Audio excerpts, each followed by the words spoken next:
Hey guys, welcome to my channel. My name is Danica and I'm a part-time reseller on Poshmark Canada and Poshmark US, slowly cross-listing again to eBay.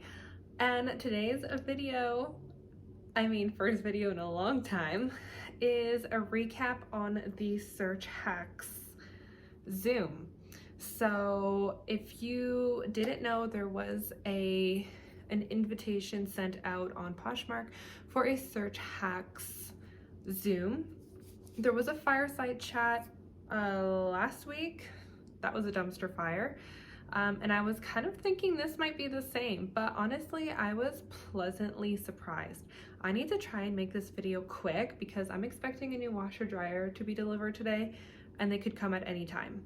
Also, very curious to see who's gonna get their video up first, me or Tabs. Anyway, okay, so if you're out of the loop, there has been a lot of speculation in the Poshmark community about the search and how search is working or not working for a lot of people. Myself, I have seen a sharp decline in sales since probably February, which is when there was the speculation kind of started that they were kind of messing with stuff in the search results and algorithm and all that. Fast forward to the fireside chat, that was pretty much confirmed, saying that they had made a test group of sellers and that they saw a lot more sales with that test group. But I'm like, okay, well, how do I get in this freaking test group then? Because I want to be part of that. I want to make more sales. If you need a recap on the fireside chat, I'm sure there's a few videos on YouTube. I didn't make one, wasn't in the mood, I guess. So today was the search hacks Zoom. So I took notes. They also had limited tickets available. It was over Zoom. I guess there's a limit on Zoom on how many people you can have logged in to a meeting. So they did say it will be recorded and shared somehow. So we were joined by Natasha and Jasmine. Natasha is at the community development, I think. I just wrote COMM, and Jasmine is product marketing. So I kind of thought it wasn't funny, but at the beginning of the video, they made sure everyone was reminded that it's important to keep with the community guidelines.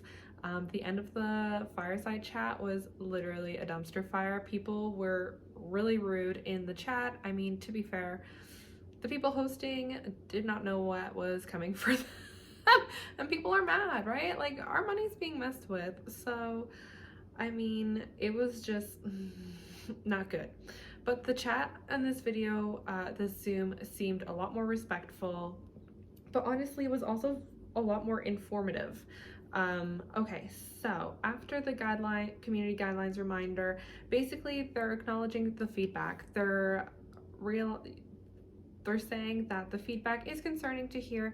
The team is looking into it, and then basically that was it. They're like, we're not talking about it though. We're not talking about the search related topic, about the algorithm, nothing like that. What we're talking about today is search optimization only.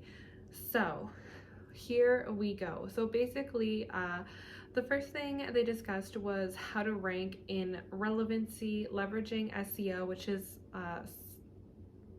search engine optimization, how to make your listings more discoverable, how to gain exposure through marketing services, how to get more shoppers on the online platforms. They're seeing more shoppers on the online platforms in 2021 and forward. A lot of people are actually turning to online platforms to shop secondhand, to Poshmark, eBay, Depop, all those places. Okay, so SEO tips they gave were actually pretty interesting. They had a screenshot up of what a Google search results page looks like when you search for something. And so there's 3 different kinds of results that will come up. There is, why did I just minimize my notes? There is a shopping ad, a text ad, and something else. Anyway, you get, okay, shopping ad, text ad, and organic results. So the shopping ad is, if you click on it, it will take you directly to the listing. There are little images at the top of the search results. It is paid for Poshmark per click to appear there. The descriptions are important. Keywords and relevant info could be pinned in the ad. So you want to make sure that your listing is exactly what the person is looking for. People are more likely to make a purchase if they are looking to buy something by making a Google search, which actually made a lot of sense to me. So if you're looking, like when I was shopping for a washer and dryer, I went to Google and I was looking at, and then from there you filter, okay, this place has more of what I'm looking for at better deals, and let me look at the reviews. And then once I, find one, I look at the reviews on another site to see if there's more reviews. And so there is an intent there. When you are making a Google search, your intent is to buy, whereas Instagram and TikTok are more impulse buys. The amount of things I have impulse bought because of TikTok, I should probably actually delete the app off my phone. But anyway, that's for another day. Now, to use Poshmark tools, I mean, this was kind of redundant, things that we all know. Make sure your search visibility is enabled. The default setting is for it to be enabled. Discounted shipping, they kind of touched on this, and my friend Courtney texted me and I was like, girl, you're right, because discounted shipping in the US is like, I think you can offer $5.99 shipping, which is like $1 something discount off my earnings, and free shipping is like $7. In Canada, it's $14. For me to offer free shipping, I am losing right off the hop $14. If my cost of goods is $15 for something, I'm losing all my money, plus the 20% that Poshmark is taking. So I think that was kind of, I think as Canadians, we're kind of used to being grouped in with Americans, but also being like, hey, that's not going to work for us. So like, I remember when I first started selling on Poshmark and I was like, where do I get these free shipping supplies? Like, where do I get this? And it's like, oh, that's actually a USPS thing. We don't get that. So, I mean, I do have free shipping on like 2 things on my entire closet. And they're over $200 because they're the only things I can afford to give free shipping on. I mean, I could raise my prices by $14 on everything and give free shipping, but at the end of the day, I don't see that working for me personally in my closet. They also said if an item is new with tag, you can add a photo of the barcode. It kind of seemed like that was part of creating the listing and not actually putting it in the photos of the listing, but that was a little unclear to me. And that will help you show up to Google as well. They also, I mean, the classic Poshmark, I call it gaslighting, because they're like, we're not the issue, you're the issue. You need to take better pictures, and you need to have better lighting, and you need to have better items. And I'm like, I know sellers who take 3 pictures, flat lay, crumpled, and make a lot of money. So that kind of, I don't know about that. Now, the best practices to show up on Google, I actually took a screenshot of that. I won't share it, I will just go through it. Clear view of the main product. Your product should take up 75 to 90% of the frame. Accurately display the entire product. Use a well-lit solid white background. Whatever. Include up to 15 images. An image of the tag. Include any flaws. Shoot in square mode. I feel like we all know that.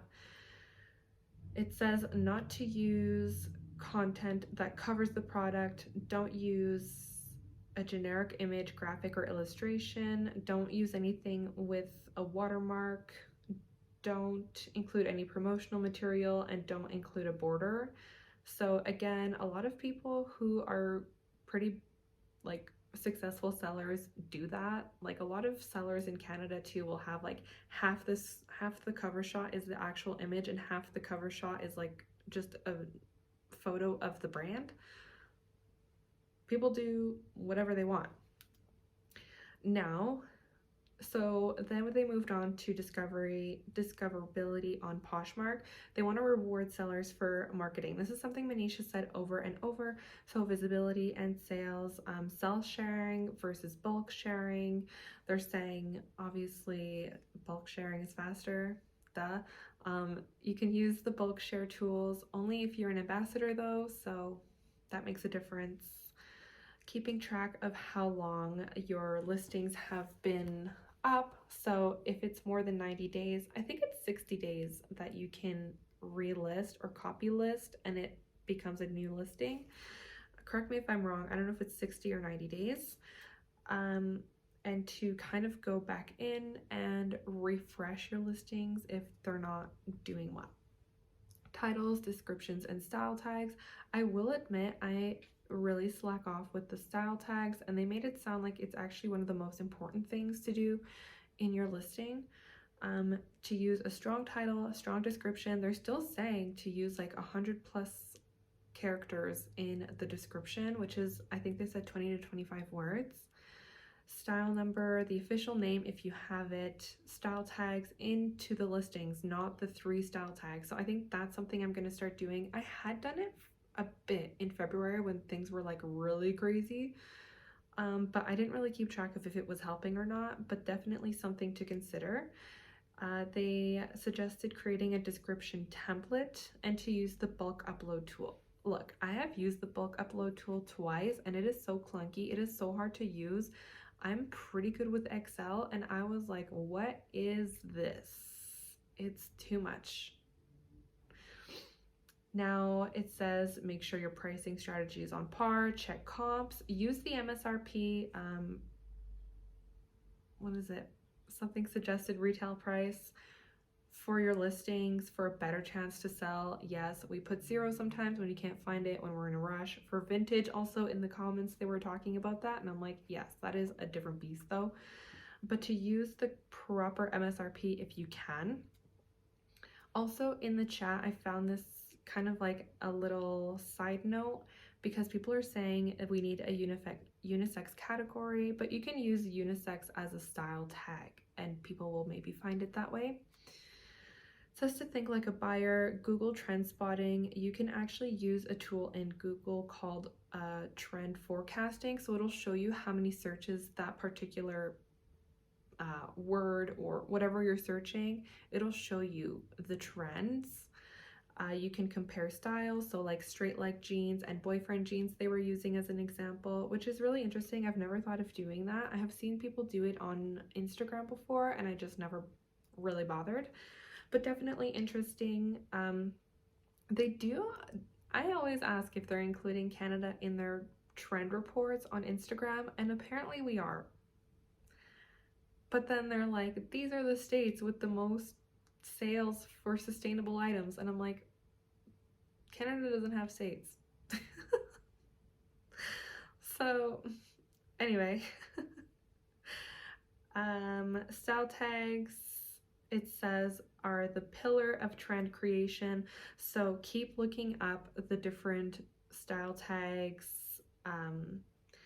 There is, okay, so they did also reveal a new search hack. Finally, we will get saved searches. I love that because when I hyperfixate on something that I need to have, I'm already searching for it like 3 times a day. This is going to save me time. For example, I really want the Skims outdoor wide neck sports bra, and I bought one and it was too small, so I need to get another one in a large. But if you can save a filtered search and get notifications, like push notifications on the app and by email, I think they said, once a day. I mean, they already do the Poshmark shopping email that's like, we found these things for you. And it's actually pretty accurate because it is some stuff that I have like searched for in Poshmark, but it's mostly stuff I'm searching for because I'm checking comps. Anyway, It also says to use that as a seller to kind of stay on top of if your pricing strategy is correct. Use it to stay competitive. And yeah, that was pretty much the end of it. They are still working on search related feedback, so to keep sending them feedback, I guess. I haven't noticed that my Poshmark defaults to relevant instead of just shared.